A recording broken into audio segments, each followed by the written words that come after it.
Good evening, everyone. This is John Rollins, and we are here on tonight for our S.T.R.I.V.E session. Strategies to remain informed, strategies to remain victorious, strategies to remain empowered. I'm curious, how many of you all knew or already know what the S.T.R.I.V.E means? I've said it for some time. I know that Pastor Mingo speaks about it on Thursdays.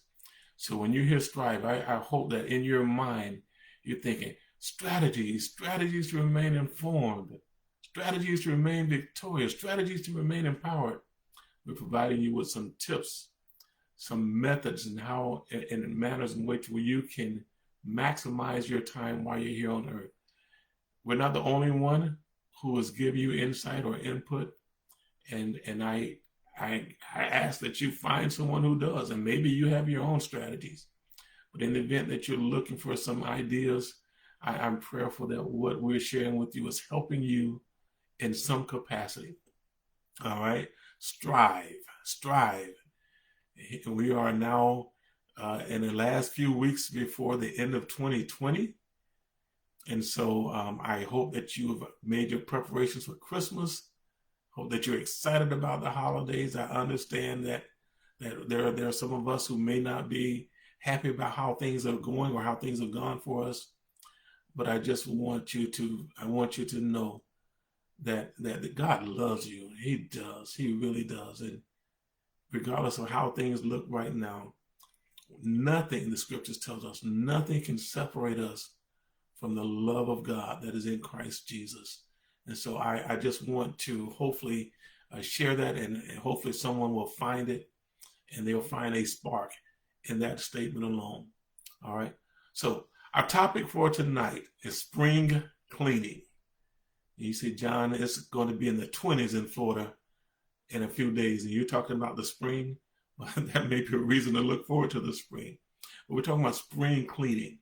And then I think we're going to come from a slightly different perspective than what you may imagine. All right. So in the scriptures, there's a verse that says, "Create in me a clean heart, O God, and renew a right spirit within me." And the person who's credited with making that statement is King David. King David is considered to be one of I would say the best or the most influential kings of the Israelites. And even the Lord referred to David as a man after his own heart. A little while later, his son, King Solomon, will later say, "Create in me," or actually, "Keep your heart with all diligence." Keep your heart with all diligence. This is in the book of Proverbs. It says, "For out of it, your heart, are the issues of life." So David was a man after God's own heart. Solomon was considered by many to be the wisest man of all time. And many of the wisdom, much of the wisdom of Solomon is used today for some of the principles that we follow, or some of the truisms that we use to guide us in our daily choices. So now, in my research, I found that the word heart is mentioned over 800 times in the scriptures. So I gather from that research that the condition of our heart matters. It matters to God, it matters to others, and it matters to us. So what does that have to do with spring cleaning, John? Well, here's where I'm going with this. Our hearts have a predetermined capacity. Meaning determined in advance. All right. So suppose you have a 16-ounce jar. The capacity of the jar, the function of this jar is designed for only 16 ounces. If you need to store 20 ounces, you're going to need a different vessel. Okay. And I believe you all can follow where I'm going with it. Now, consider that the 16-ounce jar already has 12 ounces of some type of material stored in it.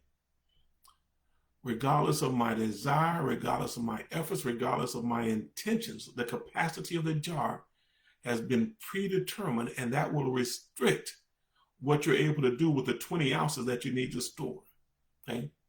Once you've added if you got 12 ounces in there, you put 4 more ounces to get the 16 ounce, you reach the maximum capacity of that vessel, that jar. So that means that now not only has the capacity been predetermined, but now your options, your choices are predetermined. You have to do something different with the remaining content if it is your intention to store it. It's not going in that jar. You will have to come up with a different choice. You will have to come up with a different option. Now, remember, we said our heart is, the capacity of our heart is predetermined. Now I have to determine, do I really need to store 20 ounces? Okay. Do I want to keep the 12 ounces that are already in the jar, or do I need to go out, make an investment in a larger container, a different container? Okay. What am I going to have to sacrifice? How much of the old am I willing to give up to replace with the new? Because I can only store so much. Okay. What will happen? What will happen if I mix the old content, my emotions, my feelings, my memories, my dreams, with the expectation, the anticipation, the promises of the new? How will they coexist? You have something that's in the jar now.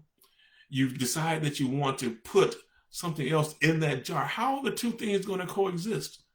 Okay. Will one dominate the other? Will one overpower the other? Okay. Will they clash? Okay. Now, if I do empty the container of the old content with the expectation of using it to store the new content, will there be cross-contamination? Okay. How much cleaning would I have to do to remove all of the residue from what was previously there so that I can prepare it for what I'm trying to add to it? Now remember, this jar only holds 16 ounces. Okay. That's going to guide my choices. That's going to guide my decisions.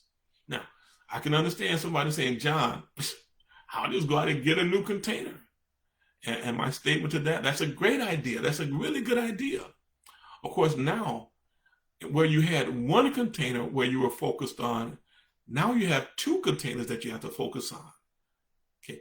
You go to put one in the storage space, and now you have to make room for something else to store two jars. Which jar gets the most attention? Which jar gets the focus of becomes the focus of something that prioritize or your priority? Any attention, any effort, any focus on one will pull you away from the focus, the attention, the effort that you would devote to the other. Okay. How many of you all remember the old saying, or when I say old saying, it's in the scriptures, that you can't serve two masters.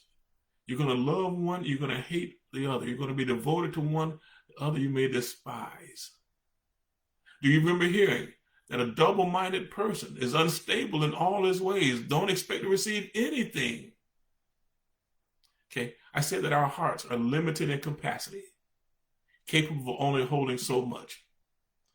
However, we are able to increase the capacity, the focus, the outcomes when we decide to only allow in our hearts those things that will help us in our future. We're instructed, set your affections on things above, things that are eternal, the things that will not pass away, the things that will not waste away, the things that will not become corrupted, the things that won't matter in the future.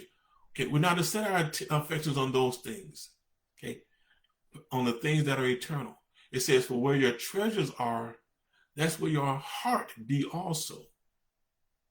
Your heart has a limited capacity. It's only capable of storing so much.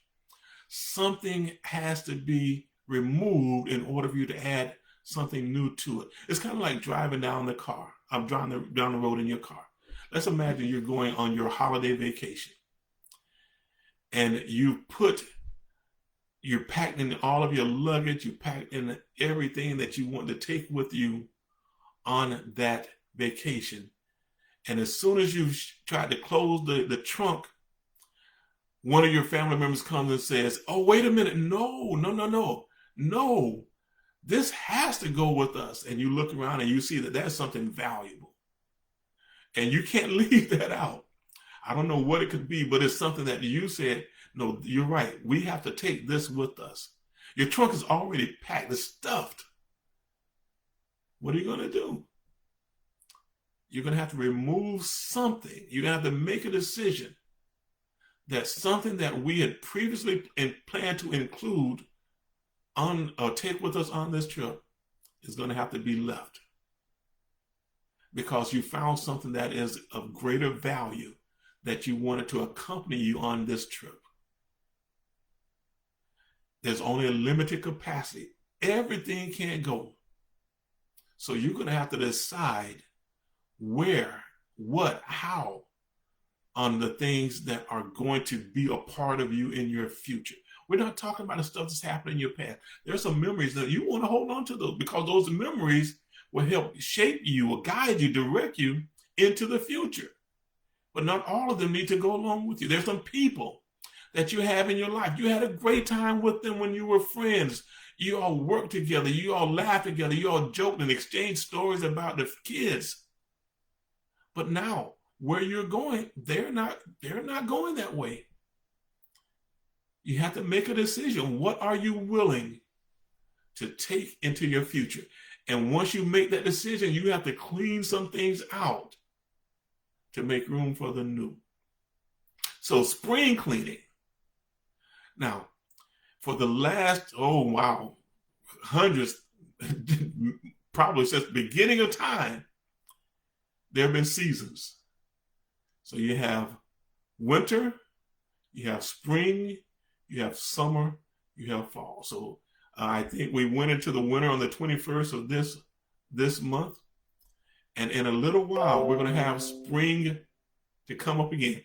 Unless God comes back, or Christ comes back, there will be a spring. Okay, even in Florida, there will be a spring season. And so we know that it's coming. So that means we don't have to wait until spring comes to start cleaning for spring. We know that it's going to come. So we can now start determining what will go, what do we want to keep, what do we want to get rid of, what do we want to take into 2021, what do we want to leave behind. Remember that car trunk at vacation? Yeah, everything can't go, so something will have to be left behind. What do you want to take into 2021? What do you want to keep in your heart? What thoughts, what memories, what promises, okay? What relationships, what goals and aspirations do you want to keep in 2021? And what things do you want to leave because they're not, you have something of greater value now? All right. I hope this made sense. I hope that it's been a blessing to someone. Okay. Spring cleaning. Guard your heart with all diligence, for out of it flows the issues of life. Our heart has a limited capacity. It can only carry so much. And there are some things that we may have been bringing along with us that are keeping us from adding more value.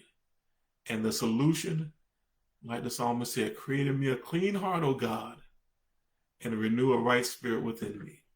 All right. Hey, this is John with the S.T.R.I.V.E session. Strategies to remain informed, strategies to remain victorious, strategies to remain empowered. And we're getting ready for Christmas, the celebration of the Christ.